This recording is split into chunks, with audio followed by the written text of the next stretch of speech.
In this tutorial, I'm going to be going over possibly the most important part of your plan, your activity and exercise guidance, both of which are found in your training spreadsheet. It's worth pointing out that in order for you to access and fill in your training spreadsheet, you will need to have a Google account and have Google Sheets installed on your device. Don't worry though, both are completely free, and I have provided links at the bottom of your training page, from which you can download Google Sheets and create your free account. There are two ways that you can access your training spreadsheet. The first is via your weekly exercise schedule on your dashboard, which I have already gone through in the first tutorial video. Simply click on either today's workout at the top, or on any of the individual workout names, and it will open up your training spreadsheet. The second way is via the training page. Here, your weekly schedule is shown in a slightly different format, listing each workout vertically for each day of the week. Just like from the dashboard though, whenever you can click on any of the workout names, your training spreadsheet will open. So let's open up the spreadsheet, and I'll talk you through everything you need to know. But before I continue, please note that the spreadsheet I am showing you is for the gym-based program.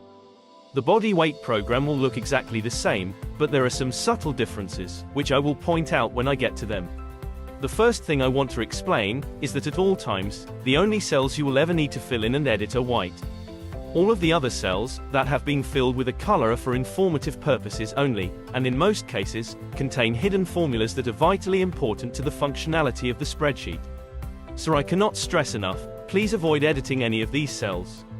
If you do accidentally edit the content of them, please let me know immediately so I can try and fix any issues it might cause. Along the bottom, you'll see there are 4 tabs which apply to the different weeks of your program. So every time you open your spreadsheet, always make sure you're on the correct tab for the appropriate week. At the top of each tab, you'll see a progress tracker. This gives an overview of your activity adherence for the week, looking at your workout completion and daily steps. All of this is based on the information entered elsewhere on the tab, so don't worry about filling anything in here. When you mark a workout as being completed, or hit your required daily step target, these cells will automatically change color. You will notice that I have frozen this top section to always remain visible, even when you scroll down the page. Please don't change this in your Google Sheets settings, as this allows me to easily look at your weekly adherence whenever I am assessing your training performances. Below this are all of the different workouts that I want you to complete for that week, each separated by a line of black cells.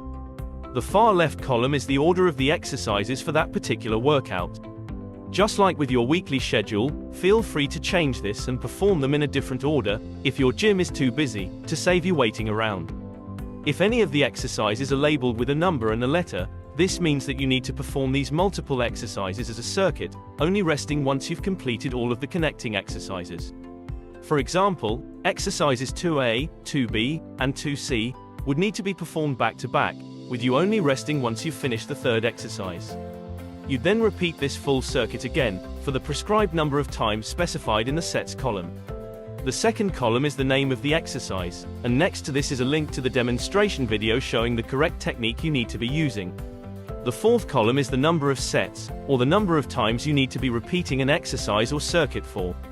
Next to this is the repetition range that you need to be aiming for in each individual set.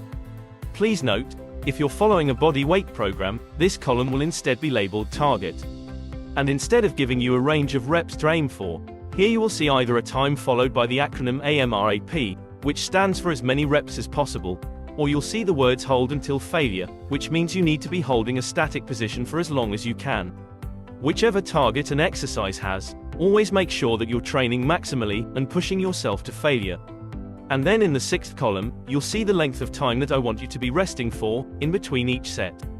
So for example, if it says 3 sets of 10 to 15 reps, with a 90 seconds rest, this would mean that you need to perform anywhere between 10 to 15 reps of the exercise, rest for 90 seconds, then do a second set of 10 to 15 reps, rest for a further 90 seconds, and then perform a third set of 10 to 15 reps, before resting for a final 90 seconds, and then moving on to the next exercise or circuit in the workout.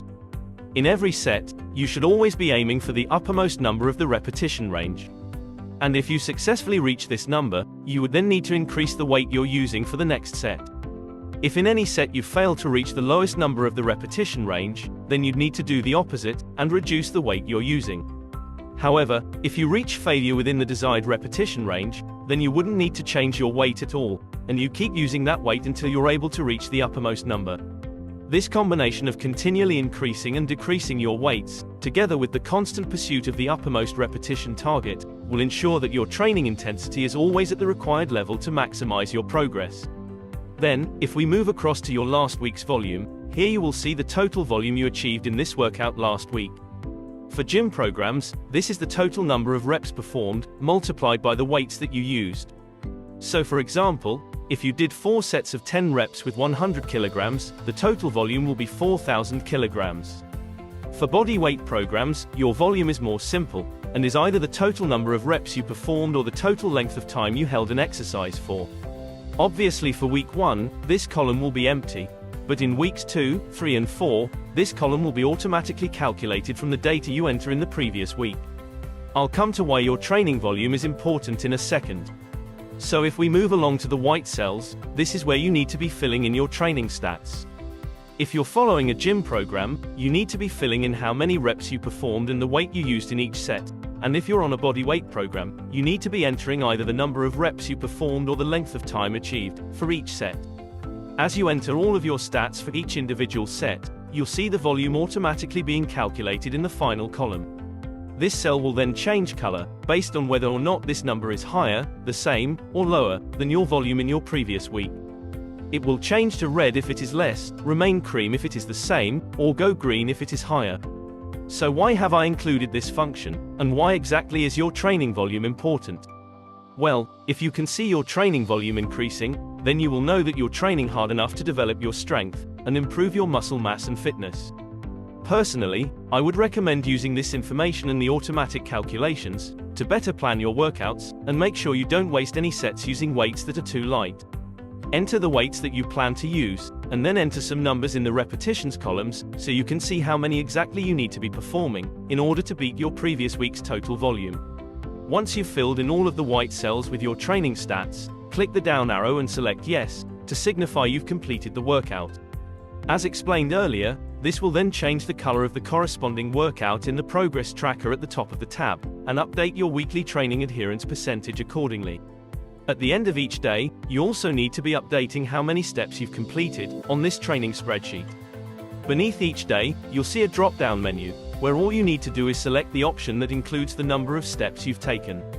So for example, if I have performed 10,653 steps, then I would simply select the 10,000 to 12,000 option. Just like with your workouts, the progress tracker at the top of the page will then update itself, with the daily target cell changing color if needed, and your week's adherence percentage also updating. If you're unable to track your steps, for whatever reason, please don't leave this blank. Simply select the Unable to Track option. This way, I will at least know why your weekly step adherence percentage may be lower. If I then scroll down the page, you will see pretty much the same layouts for each day.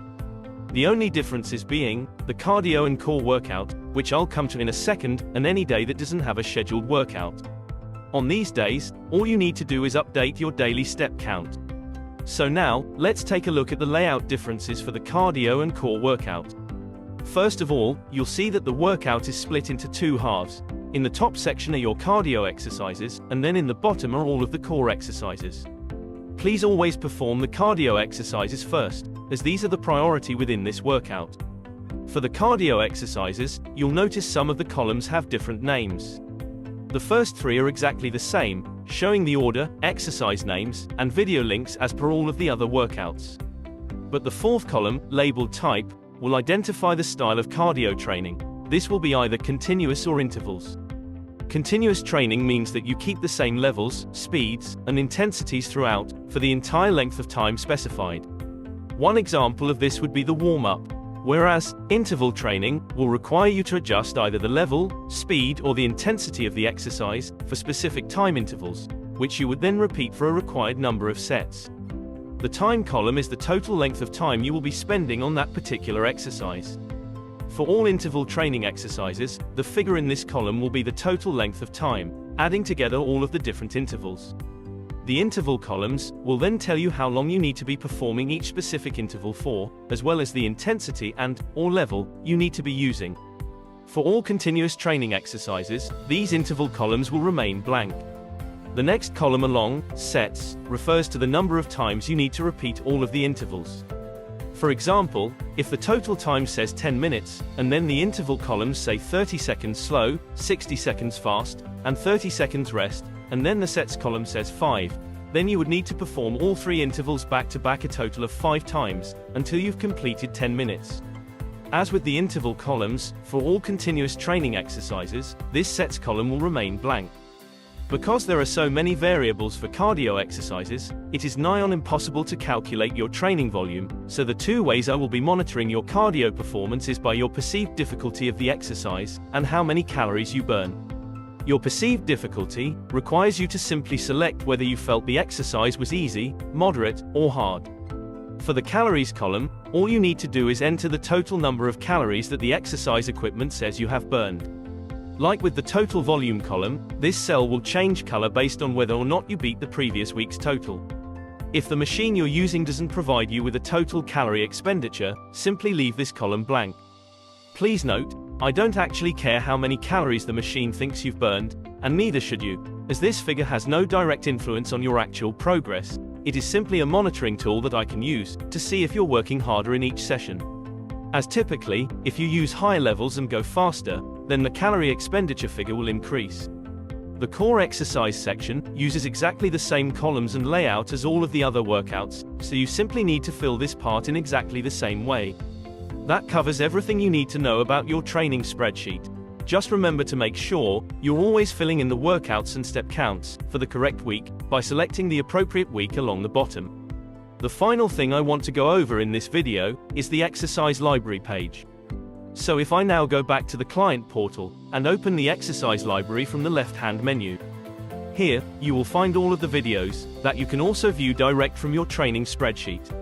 Like on the recipes page, there is a filter system at the top, which allows you to search for exercise videos based on the body part you're working and/or the equipment required.